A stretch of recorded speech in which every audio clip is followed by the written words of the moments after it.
From the great halls of their house, there are assembled three who hope to one day be the world's greatest driving heroes.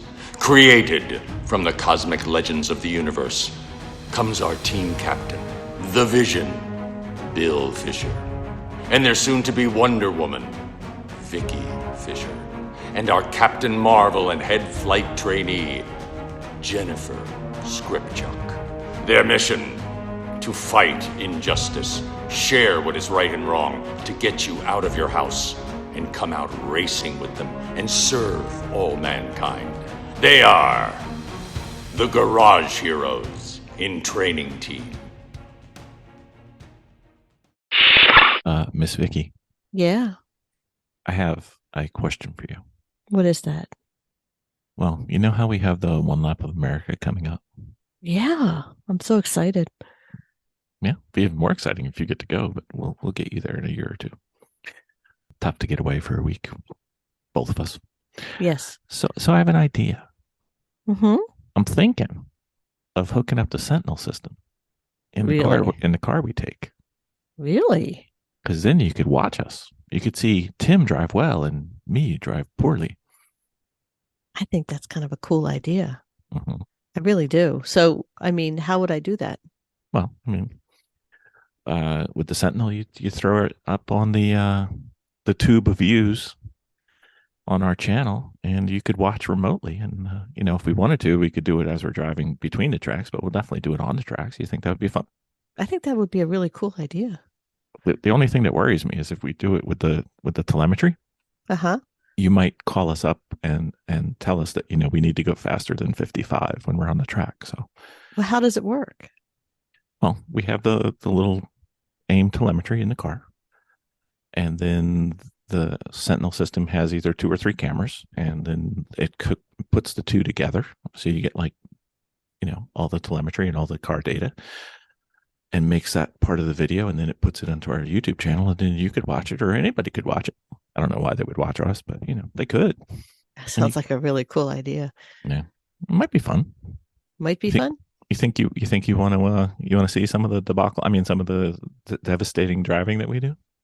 I think I'd like to see you on one of the tracks at Road Atlanta, well, or at One Lap America, for sure. Well, so we could do that for each of the tracks, and if we want to, we could do even a remote video while we're sitting in the car driving between tracks, eating fried chicken, making fun of each other, whatever. Okay. I have a feeling our food is going to be let's go with not 5-star, shall we say, for this entire week. So, but you think that would be fun? You'd want to watch that a little bit? I think I would. Really would. All right. I guess I have a new project. We're putting it in the new One Lap car. I like that idea. And streaming. All right. Right. You know what I think? I think our listeners could get some value out of this too, because what they do is they go to our YouTube channel, they watch these videos that we put up, and like around sleep time when they're trying to go to bed, and they'll definitely fall asleep. It won't be any problem. It'd be like a lullaby. They can also write in suggestions in the comment section. Yeah. Please comment. Yes. Excuse me, Bill, the track went to the left, yet you turned the wheel to the right. Could you please explain? And I will come back with a reply saying, it's a very advanced concept. I'm not sure you're up to it. Otherwise known as, we haven't finished putting our sim together and I didn't know which way the track went. But anyway, I think that's going to be a plan, my dear. I think it's good. All right, very well. One Lap of America, Sentinel, made for each other. So there I was looking for my Dominating with Dawson, and I can't find Dawson. So what are we going to do? Vicky, what are we going to do? We had to bring in the backup. The reserves. King Santa himself? Jeremy Hall, otherwise known as Dominating with Dawson's backup judge, Jeremy. That's it. I'm here. Welcome back. I'm okay with being second best. That's all right. Jeremy's having a kid-tastic home, so you're going to be hearing some background. That's right. But those aren't votes from our listeners. But everybody's welcome on our podcast, even kid noise. That's right. That's right. We're doing it. That's right. So every now and then, Mr. Dawson has life get in the way, and sometimes we can't get them. So these are evergreen episodes that we can get to whenever we want. And we thought Mr. Jeremy would be able to answer this one real simple. This one falls right into your sweet spot, Judge Jeremy. Right in that sweet spot. I can give it a shot. All right, very well.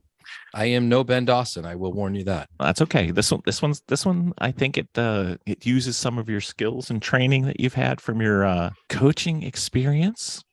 Get that experience? See what I did there? Huh? That's nice. I like that. That was like an extreme segue. Anyway, steering wheel grip pressure, what it should be and what it shouldn't be. Oh, this is a good one. I love it. I thought you might. That's why we gave it to you.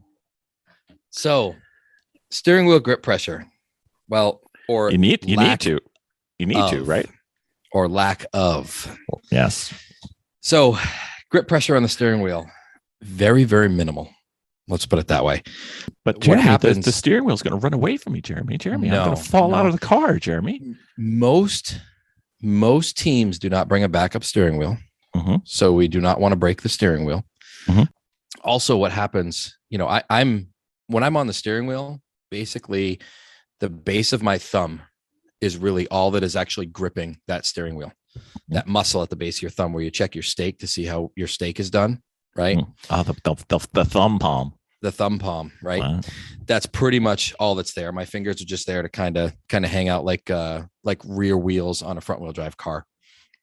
Jeremy, the steering wheel is going to run away. No, I promise you the steering wheel will not run away. The thing that I see so much, and students are always, how did you even notice that I was doing that? Well, as an instructor, you're trained to do a lot of different things in the car, and noticing grip pressure is one of them. The problem that I see so often is that people get so hyper focused on gripping the steering wheel that their focus is now on the steering wheel and their grip pressure on the steering wheel and not on the track in front of them. Their eyes are not up looking far ahead. And what it does is obviously it takes your focus away from being able to drive on the racetrack and drive that line and whatever you're trying to work on. It takes that focus away from that. But also it takes a ton of energy out of your body to death grip that steering wheel. It worries that the steering wheel is going to run away or it's going to fall off, whatever the concern is. I'm going to slip off the steering wheel, Jeremy. I'm going to slip. Yeah, you're going to slip. I promise you're not going to slip off that steering wheel. So there's a whole different multitude of things that happen with gripping that steering wheel way too tight. And it's not good. None of them are good. No, it's never good. So one thing that I have incorporated into some of the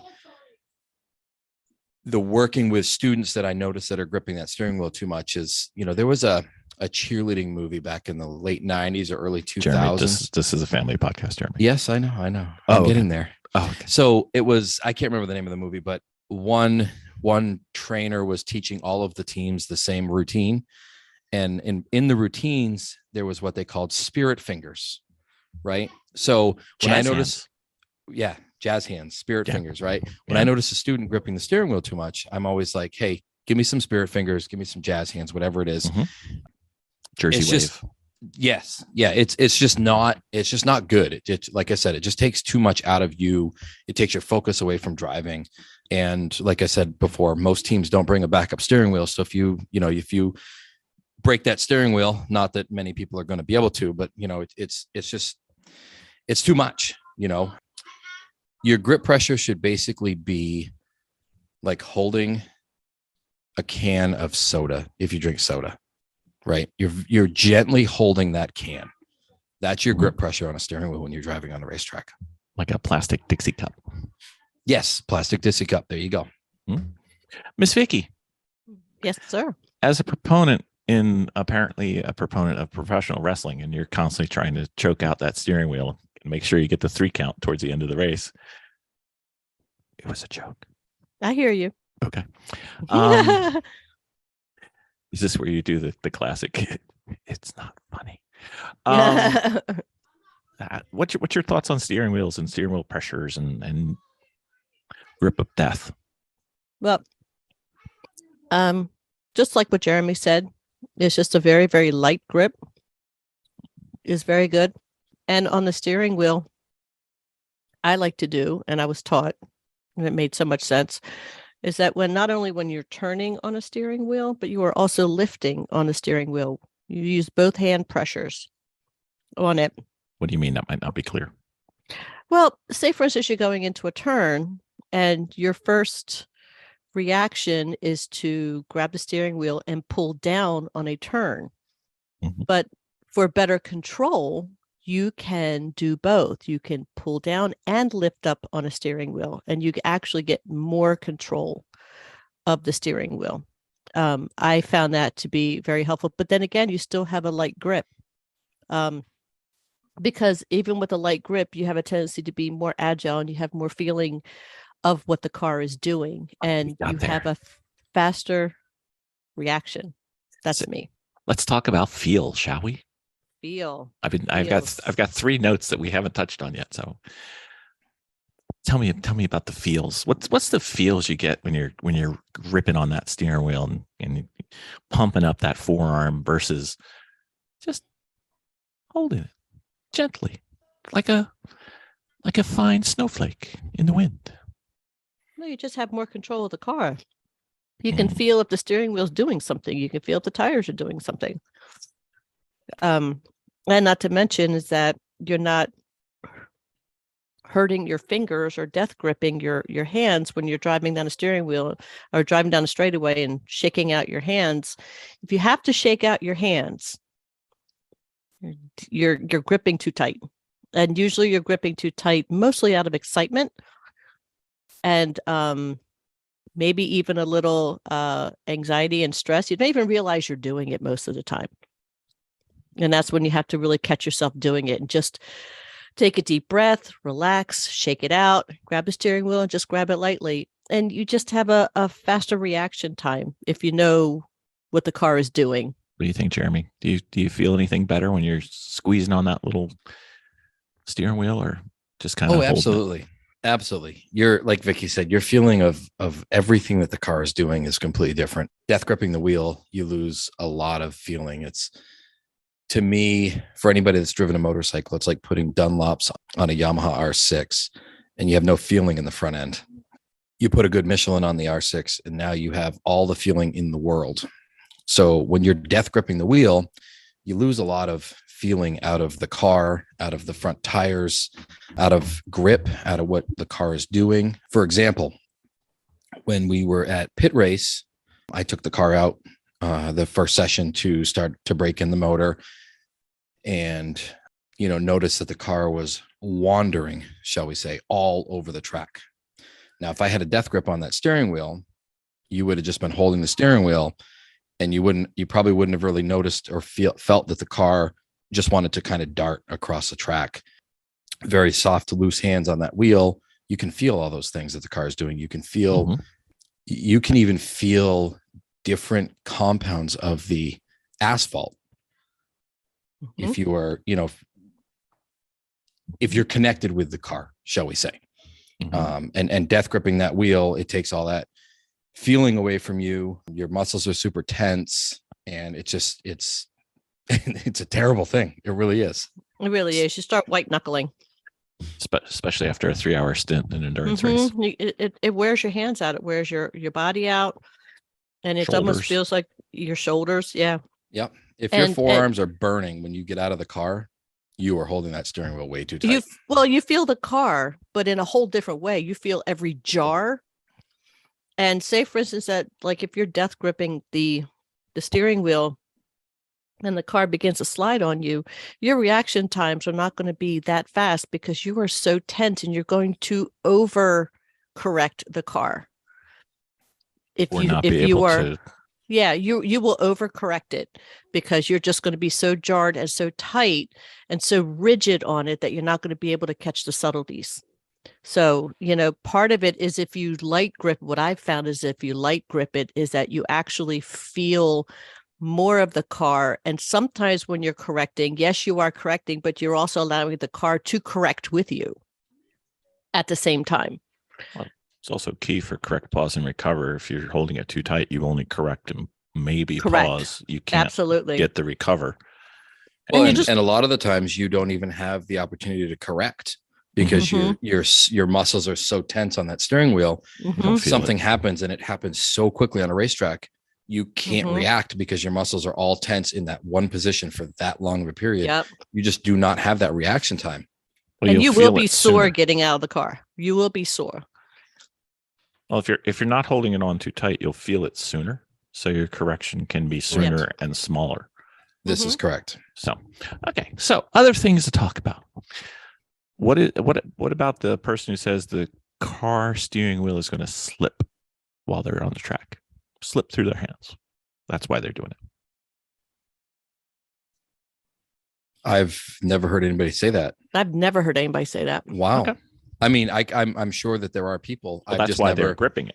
right. Well, it's probably because their hands are The well, steering wheel's not going if to they're go not anywhere. if they're not wearing gloves Even if you are. on an HPDE or something, it's probably because they're sweating because Yeah. they're gripping it so much. I can but- promise you the steering wheel is not going to No. slip.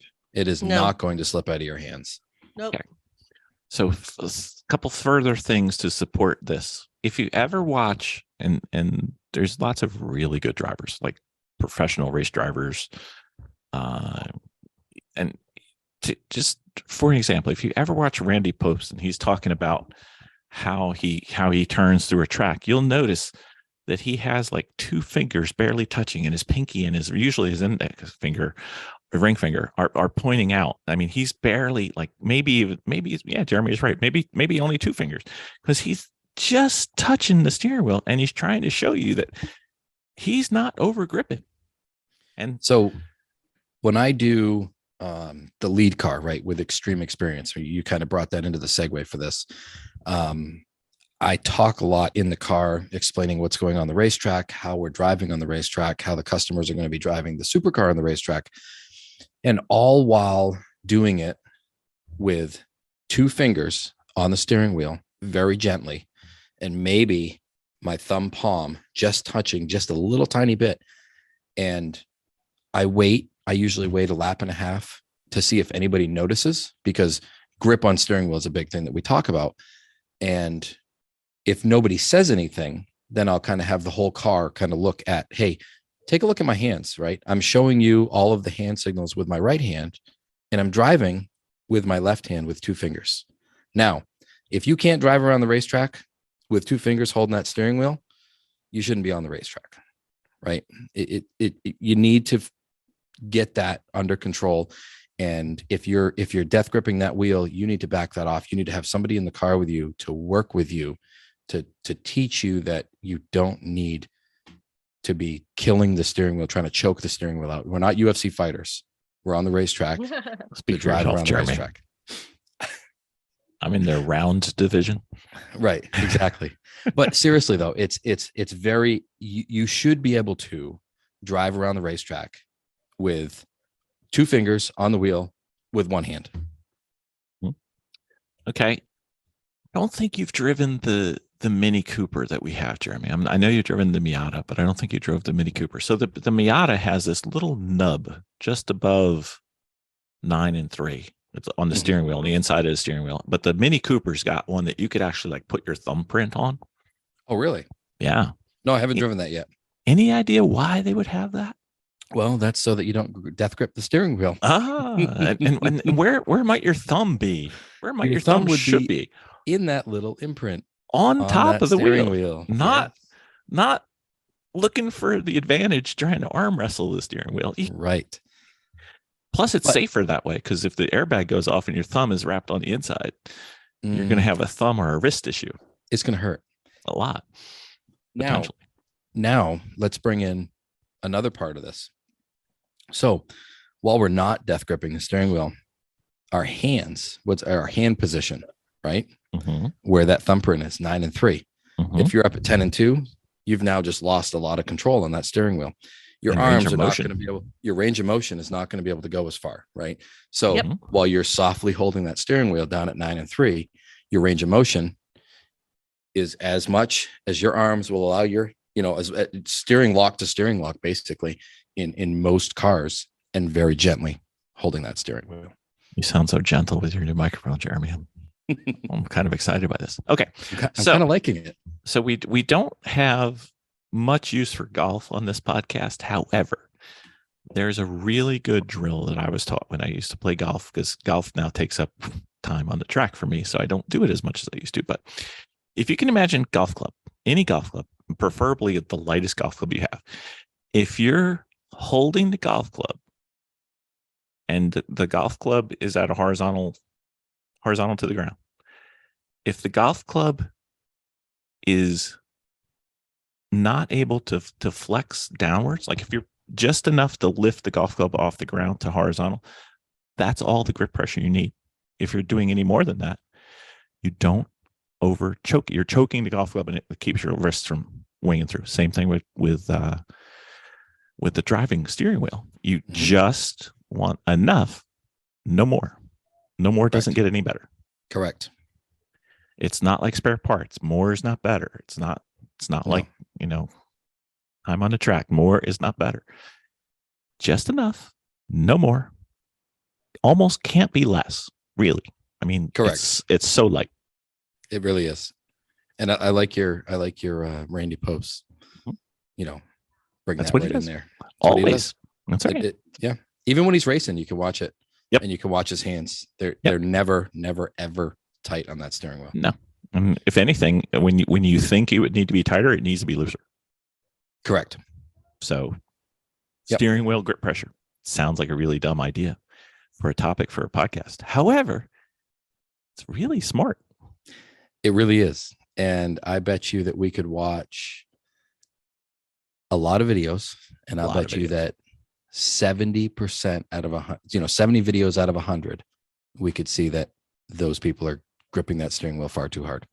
I would also say that if you named 100 people between us, 100 drivers that we respect and wish we were driving as good as, like, did you see the Mike Skeen video from VIR, what he just did?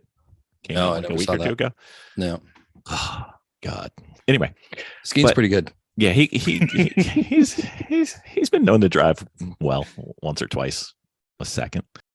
You watch their hands, and their hands are very soft, very, Always. So if you don't believe us, go look at some of your driving heroes. See what she's doing. See what he's doing. Don't look at ours. Look at somebody good. Jump on, a great platform for that is look at Formula One, right? Yep. They always have the in-car videos so you can see the hands on the steering wheel. Their fingers are never wrapped around that steering wheel. They're there to shift gears. Their thumbs are gently in those hole pockets, and that's it. Like it's perfect platform to be able to see it. That's right. And if this is a problem that you have, if something I'd recommend you try to do is, if you have a simulator, go do it on a simulator. It's free. And you don't even have to worry about, if I'm holding it not tight enough, I'm going to hit my pixels. It doesn't matter. You're not going to hurt yourself on the pixels. You'll be fine. Your car will magically reappear in pit lane, perfectly fixed. Didn't cost you anything. Don't worry about your pixels. Your pixels will be fine. You can hold a steering wheel very, very lightly. You can. And speaking of that, if there are any sim companies out there listening to us, we could use some sims to test out. Speaking specifically for our New Hampshire branch. Yeah, that'd be the last thing you need, man. You might get a sim and a divorce lawyer at the same time. You just back off, buddy. You're gonna be in the tub right next to me. It's for the kids. Oh, I did it all for the kids. Okay, Santa Jeremy back in town. Yeah. Did we miss anything, Miss Vicky? No, I think we got it. All right, Santa Jeremy. All good? I think we got it. All right, very well. If you have any more questions or want us to work with you at any track that we are there, just give us a call. Let us know. Especially let us know if we did miss something, because, we do that occasionally. But we're always, the podcasts are free for us. We'll make a part 2. Not a problem. I think Ben's going to be jealous he didn't get to talk on this one. Thanks, everybody. Thank you.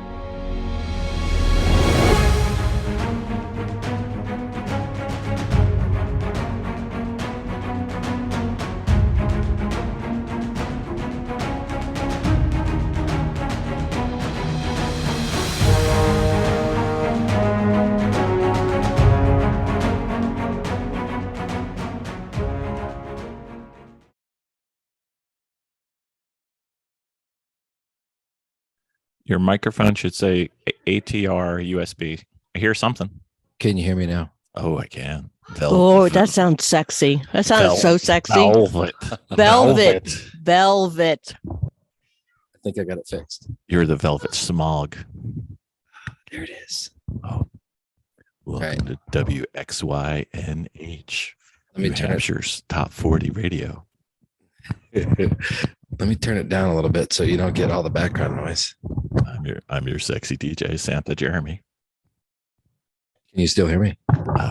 Oh, I can hear you. Welcome to Kiss 107. Sorry. I've got the latest Donna Summer coming up for you. We're gonna spin the 45s. Anyway. Right. I can hear you. You can hear me. Can you hear me? Yes, I can hear you. Yeah. Sounds like your wife is having a wonderful evening. She's upstairs watching, I don't know, Pretty Little Liars or something. No, well, somebody's having fun. Rory's in. Yeah, well, that's why I was trying to turn it down. Hold on one second. I'm going to yell at us. I'm gonna bust your ass. Hey, Roar.